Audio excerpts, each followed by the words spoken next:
Ya estamos de regreso, queridos amigos, en El Don de la Fe.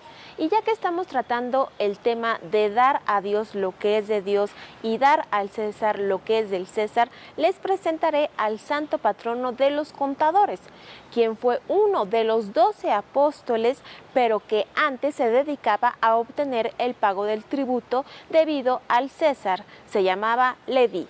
Una mañana Jesús lo llamó a pesar de que era un publicano. Él dejó esa actividad, le siguió, se convirtió en uno de los 12 apóstoles y escribió el Evangelio ya con su nuevo nombre de Mateo. Esta es su breve geografía.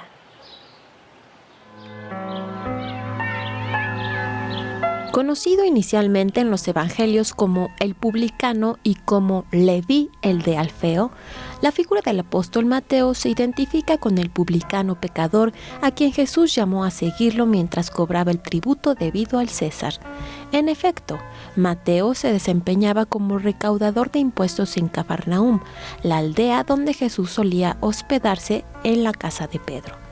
Al llamar a Leví, Jesús quiso acoger en el grupo de los apóstoles a un hombre considerado como un gran pecador, y así muestra que no quiso excluir a nadie de su amistad. Luego, invitado por Leví a comer a su casa y en respuesta a los que se escandalizaban porque estaba reunido con pecadores, pronunció una de sus declaraciones que son parte esencial del cristianismo.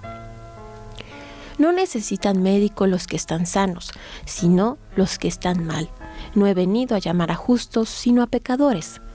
De esta manera, con la figura de Mateo, los evangelios presentan una auténtica paradoja. Quien se encuentra aparentemente más lejos de la santidad puede convertirse incluso en un modelo de acogida de la misericordia de Dios, permitiéndole mostrar sus maravillosos efectos en su existencia. Por su parte, Mateo respondió inmediatamente a la llamada de Jesús, porque comprendió que para mantenerse en la familiaridad con él, tendría que despegarse de toda situación de pecado para adherirse a una existencia nueva, recta, en comunión con Jesús. Al convertirse en uno de los apóstoles, tomó el nombre de Mateo. Evangelizó Judea, fue misionero en Etiopía y Persia y vivió varios años en Antioquía, donde escribió su Evangelio hacia el año 80, dirigido a lectores palestinos o judíos cristianizados. La tradición refiere que murió mártir, probablemente en la ciudad de Hierápolis. San Mateo es un testimonio grandioso de lo que obra la misericordia salvadora de Dios en quien se levanta de su situación de pecado y lo sigue. Su festividad se celebra el 21 de septiembre. Ahí está, qué bien nos lo presentó Marisa. Primero Leví y después Mateo, San Mateo. El que era un publicano acabó siendo un apóstol y un evangelista. Estoy conversando con Mauricio Tico. Él es abogado fiscalista, de lo mejor que encontramos en México. Hay muchos muy buenos, ¿no? Así es. Tus profesores, por ejemplo. Sí, Mauricio. hay muchos colegas y amigos a quienes les mando saludos también.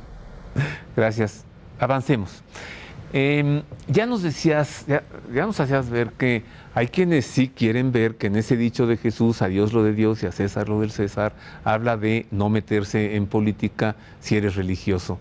Pero estamos identificando que se refiere más a una manifestación por parte de Jesús de cumplan con sus obligaciones de ciudadanos y esto no interfiere con nuestra fe. Sí, inclusive en el mismo Nuevo Testamento, en Hechos de los Apóstoles, vemos que se hace un reconocimiento de que le pagues tributo a quien le tienes que pagar tributo, impuesto al que es impuesto, o cualquier obligación con quien tú estés obligado. Ya desde ahí hay un reconocimiento y una apelación al cristiano de que cumpla con sus obligaciones. Luego, por otra parte, vemos que esta obligación también surge del cuarto mandamiento: te honrarás a tu padre y a tu madre. ¿Por qué? Porque al final son tu autoridad. Entonces es como, esto se extiende a todos esos aspectos: el estudiante al maestro, el trabajador a su patrón, el ciudadano a sus autoridades. Pero pensándolo, que hablando de denarios, por ejemplo, tiene dos caras, ¿no?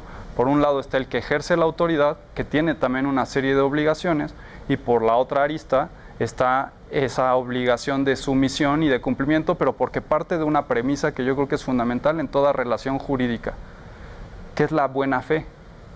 todas las relaciones jurídicas parten de que la otra contraparte va a cumplir con sus obligaciones. Sí. ¿Sí? Cuando Incluso el matrimonio. Efectivamente, sí, todas. Prometo serte fiel. Bueno, yo supongo, te creo, ¿no? Efectivamente, todas. Cuando uno contrae una deuda, cuando uno contrata a alguien, Suponemos que va a trabajar. supone que la otra parte va a cumplir con lo que ya es debido, ¿sí? Lo mismo ocurre con las autoridades. Cuando asume su puesto, que además en una democracia el ciudadano se supone que, ahora sí que a mí me gusta pensar que la buena fe parte también del enriquecimiento de la razón, de la preparación, de una valoración objetiva, de la experiencia, de lo que el candidato nos hace ver, y de esa valoración, bueno, uno parte que va a cumplir con todo ello que se comprometió y con lo que las tablas y los años han dicho que iba a cumplir. De eso es que se supone, o me gusta a mí pensar, es que no debe haber sorpresas, ¿no? Ajá, sí. Sí, en el mejor de los casos. Efectivamente, pero vuelvo a lo mismo, creo que toda relación jurídica e institucional y en una comunidad más o menos evolucionada parte de esa buena fe. Sí, y también suponemos que hay buena fe en las autoridades que suponen que todos vamos a ser cumpliditos y vamos a ser observantes de la ley y del orden. Vamos en otro tema a ver qué nos dice el Evangelio hoy. En este domingo, ¿cuál es la palabra para hoy? Esta lectura orante de la Biblia. En esto consiste el Evangelio de hoy.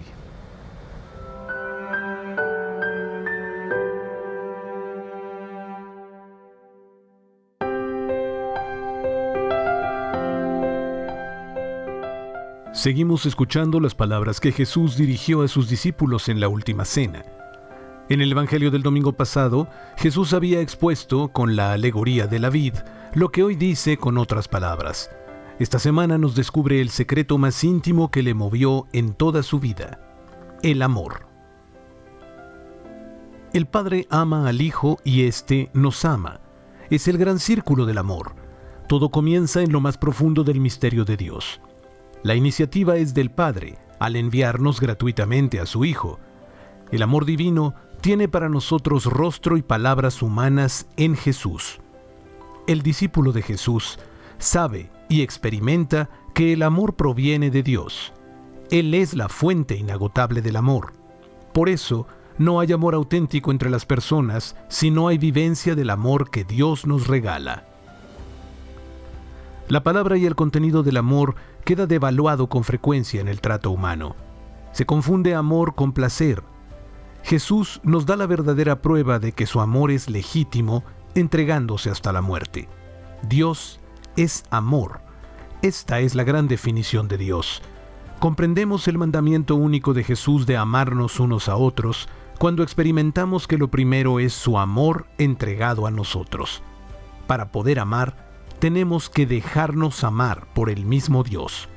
Y la respuesta a ese amor son nuestras obras. Con frecuencia queremos encontrar la alegría en la abundancia de cosas. Nuestra alegría es frágil y pequeña. Por eso Jesús, conociendo nuestro modo de ser, nos ofrece su alegría, que brota de sentirse amado por la Trinidad. La vida cristiana, entonces, no hay que entenderla como una carga pesada de mandamientos, preceptos, prohibiciones.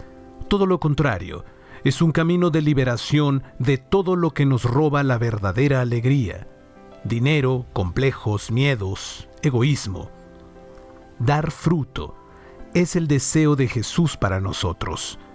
El cristiano está llamado a anunciar con su testimonio de vida el gozo que experimenta al dejarse amar por el Señor en Jesús. Experimentemos el gran amor que Dios nos tiene. Sintámonos invadidos por ese océano que viene desde la intimidad de Dios.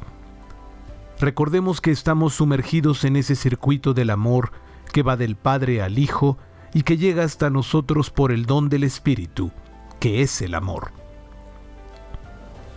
Agradezcamos al Señor el amor recibido, y en los momentos difíciles de la semana experimentemos ese infinito amor con que nos envuelve la Trinidad.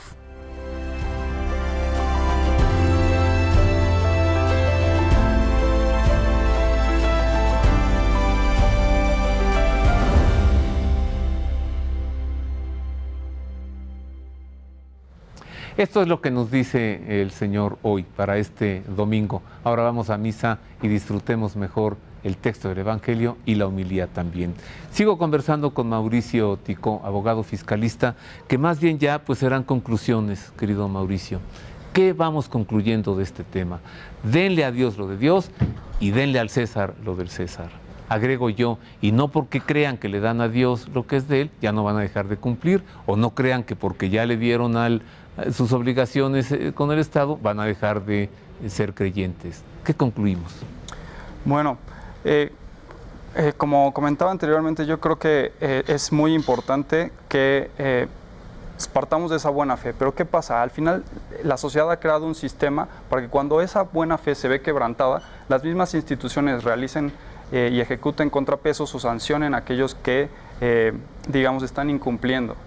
Y como abogado creo fielmente en todas estas instituciones y por lo mismo las instituciones desde el Poder Judicial, las autoridades, los recursos jurídicos que existen, los abogados y todas esas herramientas que se tienen a la mano para defender esos derechos, y yo apostaría por eso. E inclusive diría que esto es compatible definitivamente con lo que dice el Catecismo de la Iglesia, que apela al ciudadano a también vigilar ese buen comportamiento de las autoridades. Por eso también es que, por ejemplo, el voto, así como el pago de impuestos, ambas son obligaciones y deberes del cristiano. Me quedo con esa conclusión. Muchas gracias, Mauricio. Gracias por ponernos tanta luz en este tema que se ha prestado a tanta confusión. Mil gracias, Mauricio. Entonces, como le preguntaron a Jesús, ¿pagamos o dejamos de pagar? Se paga, se paga. Se paga, claro. Yo le pregunto eso a mi contador cada mes. ¿Pagamos o dejamos? No, hay que pagar, hay que pagar. Es esto. Gracias de nuevo, querido Mauricio. Muchas gracias por la invitación. Siempre invitado. Gracias. Bueno, ya lo sabe usted entonces. No es lo mismo, ¿verdad?, que el Señor haya dicho cumplan con sus obligaciones y cumplan también ante Dios. No es lo mismo que de ahí agarrarse para decir el católico no puede estar hablando, ni opinando, ni diciendo. No es lo mismo, queridos amigos. Y vamos concluyendo también que una cosa es el Estado laico, que debe velar por la libertad religiosa, y otra cosa es un Estado laicista, intolerante y persecutor. Así que, en el nombre de Jesucristo, démosle al Estado, démosle a las autoridades lo que les tenemos que dar como ciudadanos que somos. Y no nos confundamos, y démosle a Dios lo que de Dios es, la adoración, el culto, la devoción y el amor. Espero haberle servido. Feliz semana y oiga, Dios le guarde.